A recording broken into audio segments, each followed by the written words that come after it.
Okay, this is the next part of my Prism of emergence.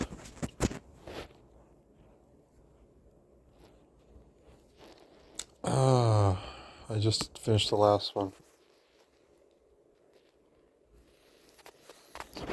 This is how I anchored my right foot.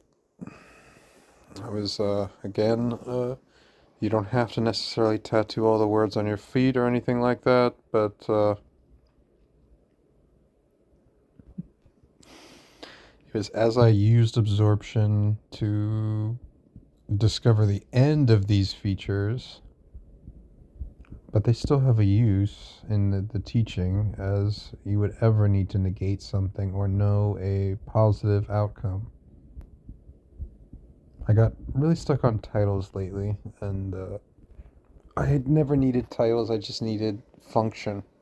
So much function from my Zen training. It all came out this way. So, anyways, the big title card for this one is the unknown, as I was using it to base my sense of ignorance until things had to emerge. And I was denying the obvious, constantly denying the obvious.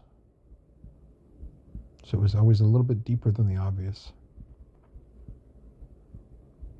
The positive thing here was leadership. To beat honest intensity. Beat honest intensity was the chant.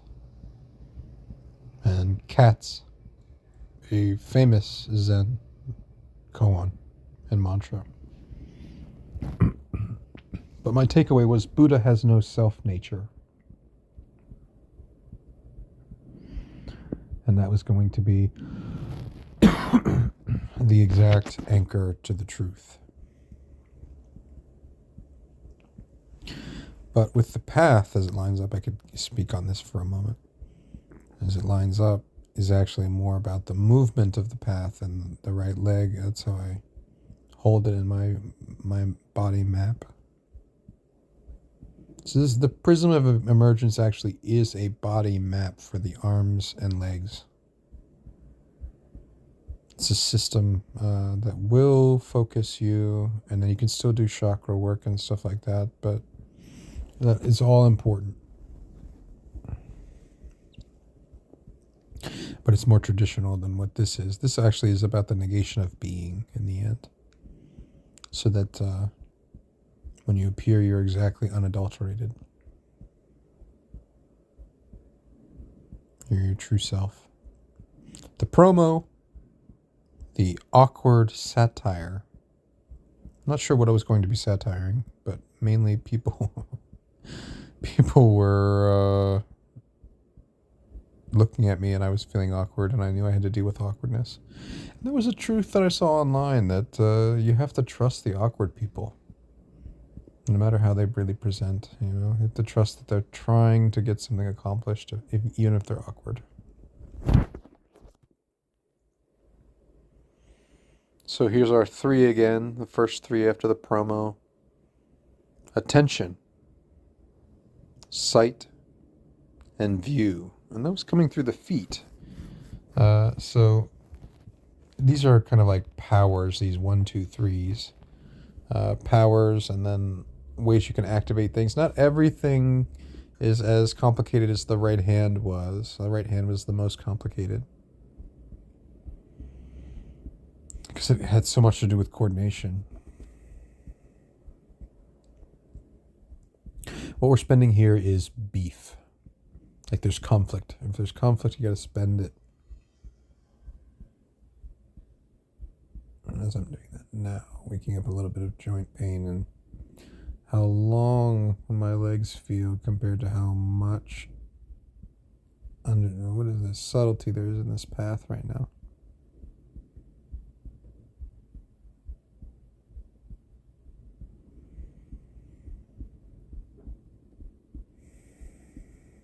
Attention, sight, and view. For 3 pounds of garlic, even.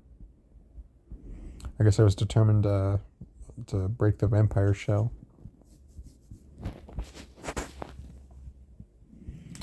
And attention has beats, Bars and structure. Oh, this is actually, it's all about the powers. Hold on, let me go back here to Prism of Emergence. Prism of Emergence. It's still the knowledge, which is my main feat. I've discovered 64 knowledges that I could use to my favor.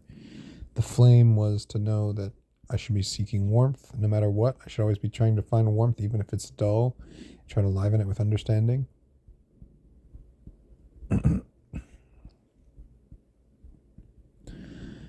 But these are a culmination of a lot of powers. And the beat, honest, intensity mantra was divided up in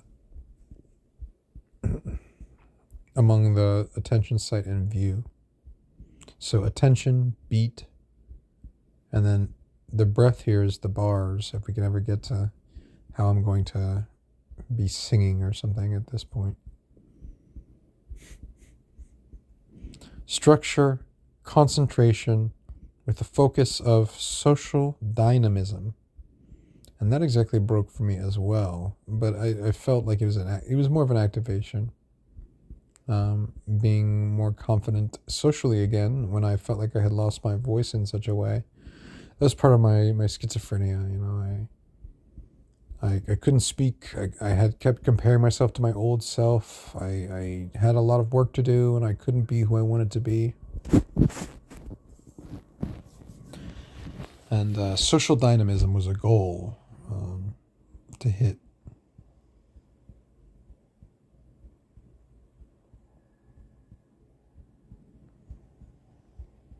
And so this could just be like weaved in between the toes or something like that.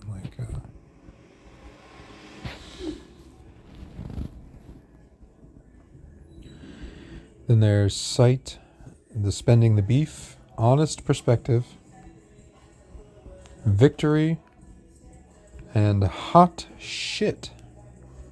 Trying to be the hot shit.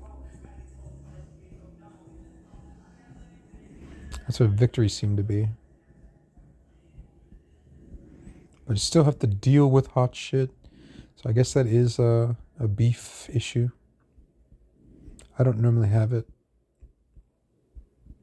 But in others, it so shows up when it's very warm.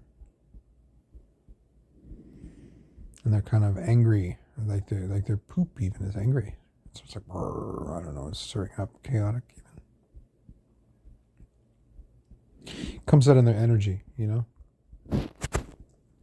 When it starts to test the consciousness. This one's harder to get around because each one of these are individual mantra level anchors to thought, and you have to work on it and try to break it from...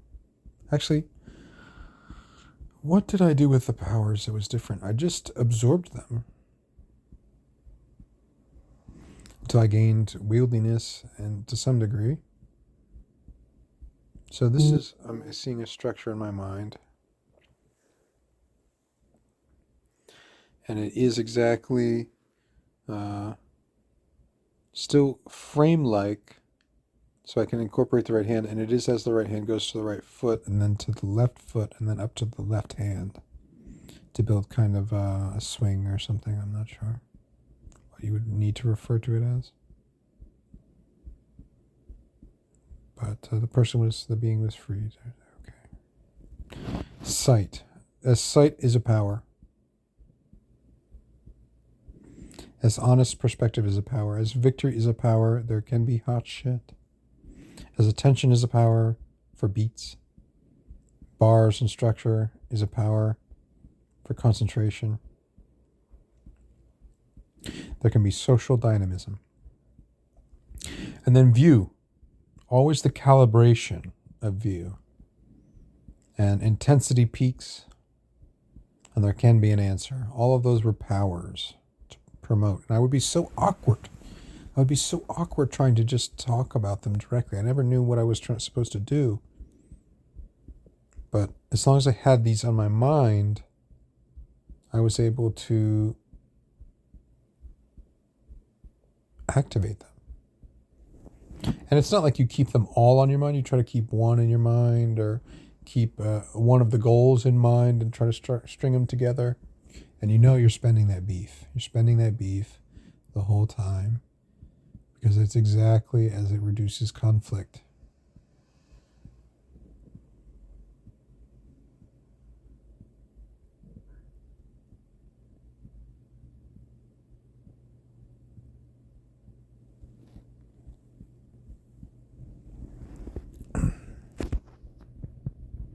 Three pounds of garlic. And then there was the name and form function, hidden to laughter.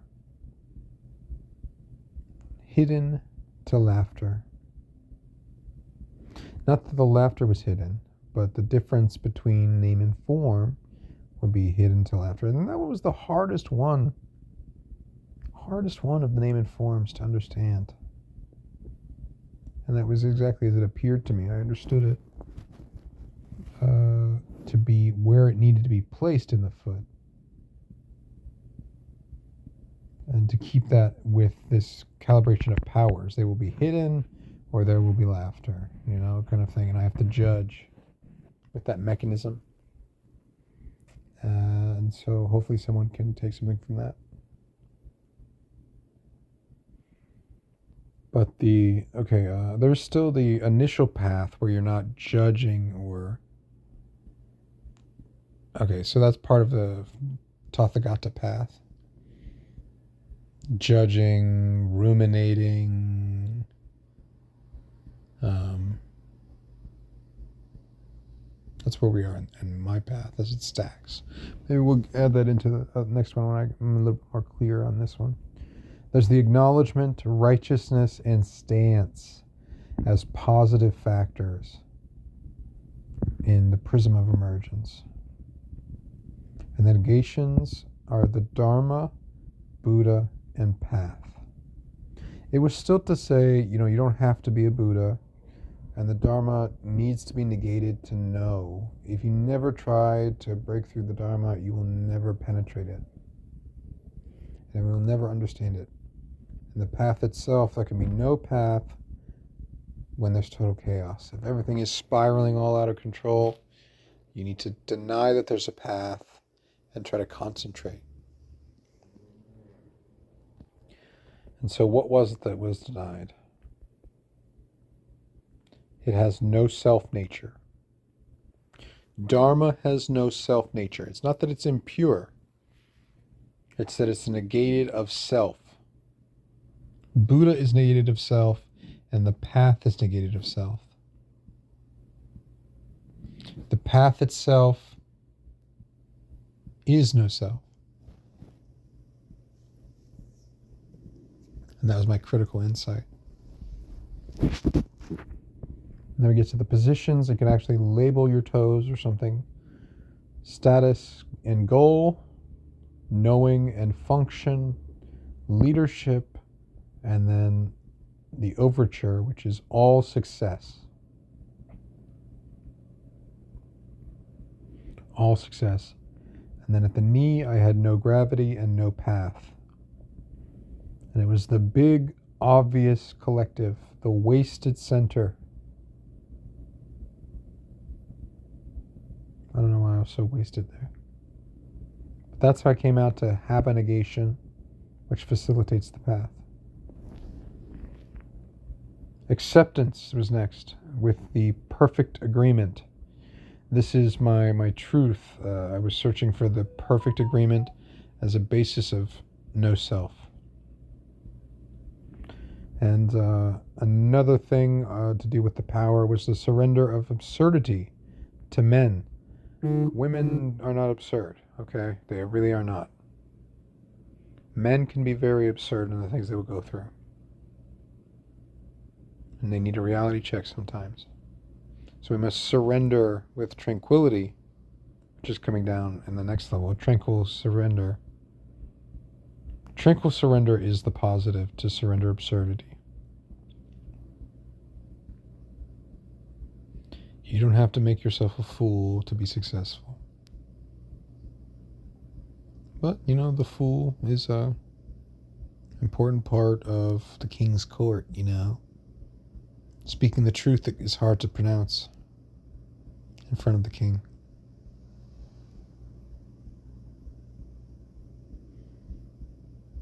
Which is a different function than, some things we see. Unrecognizable ground was the truth. There may be something so hard to recognize, so hard to see with clarity, that it is in fact buried in the ground. You might have to actually dig it up to know what it was. And then I get into my death phase again. Death is forgetting, even offending. Death is joy and value to it. These are just thoughts. Thoughts that I was anchoring the end of the first path and trying to encapsulate it with. And then I came up with the resonant interdependence, as we would know resonance and we would know each other and be so connected that it would be more true than ever before.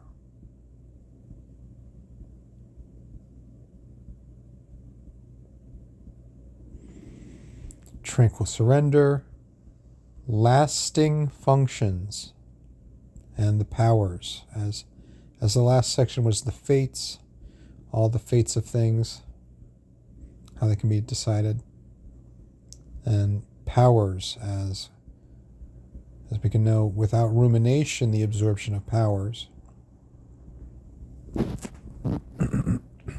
But it is still unknown through ignorance that the basis of reality exists. Which leads me directly to my negation. Reality is impermanent. Which is still true. Still always true. Reality itself is impermanent. Impermanence is the force that changes everything. Being itself loses reality. When we deny freedom. I'm going to squeeze in a second talk here. Maybe. Or let's see how much time this was. 17 minutes? Okay. The last one was a bit longer.